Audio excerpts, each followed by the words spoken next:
This is Steph Curry. You can't guard him. And now return ball to him. Shot clock at 7. Steph. Next, please. This is Klay Thompson. You can't guard him either. A terrific night, 33-point, a long three for... Next, please. And this is Jordan Poole. He's become quite unguardable as well. Poole, 4:55 left in the third. Poole comes down. That's a deep three. Ladies and gentlemen, this is literally just the tip of the iceberg on why the 2022 Golden State Warriors are going to win the championship this season. Let's get down to it. First off, the Golden State Warriors have a Tier 1 level offense. What I mean by that is they'll be somewhere within the top 5 when it comes to offensive capabilities. During the preseason, the Warriors had the best record in the league as they went a perfect 5-0, and on top of that, they scored an average of 118 points per game, and that's without their second best player in Klay Thompson, and with Steph and Poole limited to about 20 minutes a game. Just for some context, the Brooklyn Nets last season averaged 118.6 points per game. Some people might be saying, though, but it's just the preseason. The preseason doesn't count. Calm down. It's only the preseason. Okay, but then in their first game of the season against LeBron and the heavily favored Lakers at the Staples Center, the Warriors went off for 121 points and got the win. And that's with Steph having an off night, only shooting 5 for 21 from the field. How did that happen, you might be asking? Well, one of the reasons was this dude here. Iguodala out there with Otto Porter. Here's a three on the fly. Jordan Poole has really grown to an all-star caliber player. I mean, it's not just the long range either. The kid is a blur too. For the rest of this fourth period, it's Poole. He accelerates. Oh my goodness, LeBron was probably thinking at the time, why didn't we sign a guy like this? Anyway, moving on. We can't forget about Bielitsa either. Now they got Bazemore out there, 2 defenders, wing defenders. Bielitsa the pump fake. Outside, Wiggins, 3, bullseye. Guys, that was literally the moment that the NBA world understood that the Golden State Warriors are back. But anyway, back to Bielitsa. Let's rewind that back just a bit and play it again. Man, guys, a 6'10" guy putting the ball on the ground then pump faking in the air with an eventual pass to a wide open Andrew Wiggins? What a great pickup. Bielitsa adds so much to the Warriors offense and is going to be a huge contributor on why the Warriors are going to be such a good offensive team this year. Furthermore, check this out here, guys. If Steph shot 5 for 21 last season, the Warriors would have lost about 20 to 30 points. But instead, this season, they were capable of grabbing the W because the strength in numbers is back. Look, they had 6 players in double figures, and everyone on the roster got playing time. In fact, all but one player on the roster was on the scoreboard, so this is a really, really deep team. In fact, when Andrew Wiggins was recently asked about the Warriors' potential this season, this is what he thought. With all the pieces we have, I definitely think we're a championship caliber team.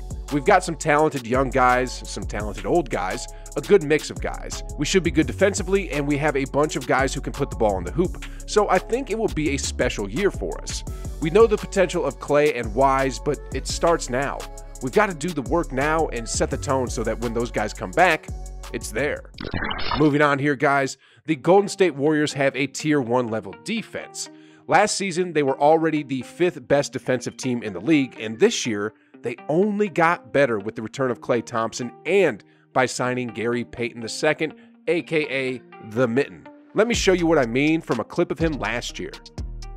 This is GP2. Look at how he steals this ball and ends up dunking it on the other end. He's such a disruption in every way. Look at this. Just a disruptor every way.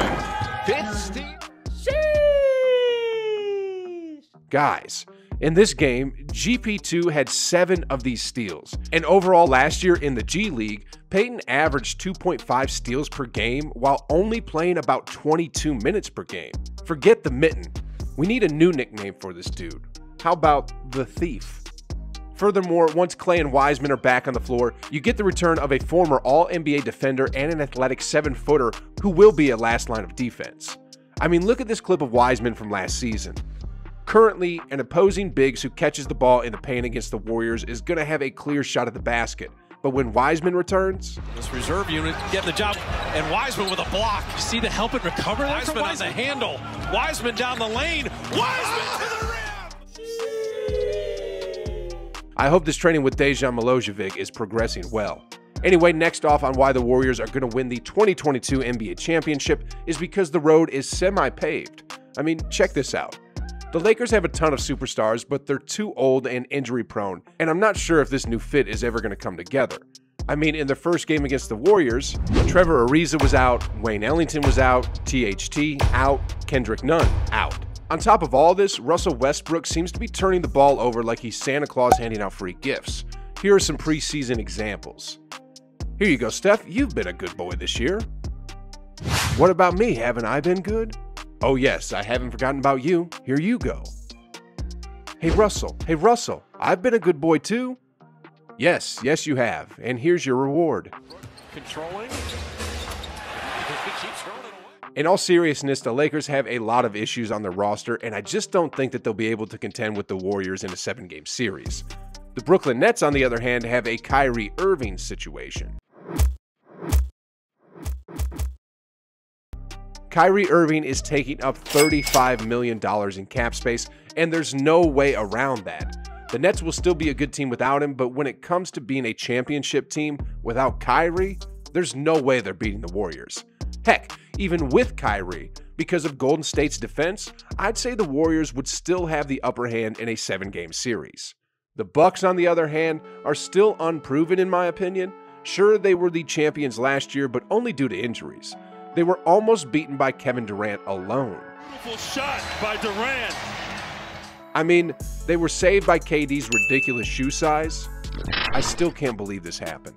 Anyway, yeah, if KD almost single-handedly took down the Bucks himself, I don't see Milwaukee standing a chance against the shooting prowess of the Golden State Warriors. And if Milwaukee doesn't stand a chance, where does that leave the Phoenix Suns?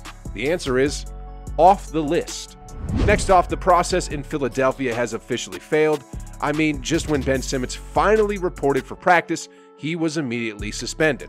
Then afterwards, Joel Embiid was interviewed and said of his former partner in crime, "I'm not here to babysit, and at this point, I don't care about that man, honestly. He does whatever he wants, that's not my job.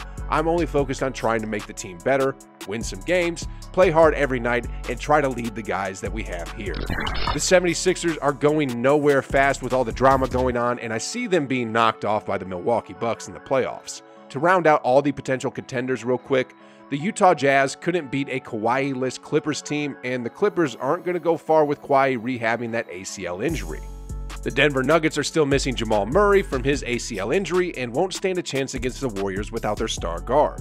So, from looking at the league as a whole, it would appear that the Warriors are currently the clear-cut favorites to win it all, especially if Klay Thompson comes back healthy and if James Wiseman makes that second-year leap. Speaking of Klay, he was recently asked about how he felt about playing alongside Steph and Draymond for 10 years, and this is how he responded. "It's pretty cool. It's rare to have continuity like that in pro sports, so I don't take that for granted.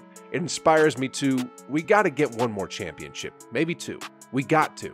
Like the modern-day Spurs, you know? Manu Parker and Duncan played with each other their whole careers, and I would like to do the same with Steph and Dre. Man, the culture, guys. The culture." Anyway, I want to get back to Jordan Poole really quick here. Have you ever wondered how Jordan Poole got so dang good? If you ever wondered why, then you'll want to click this video right here where I go over JP's story and how he ended up as a star on the Golden State Warriors. I don't want to spoil the story too much for you. Just click the video, guys. Watch it, enjoy it, and as always, I'll see you on the other side.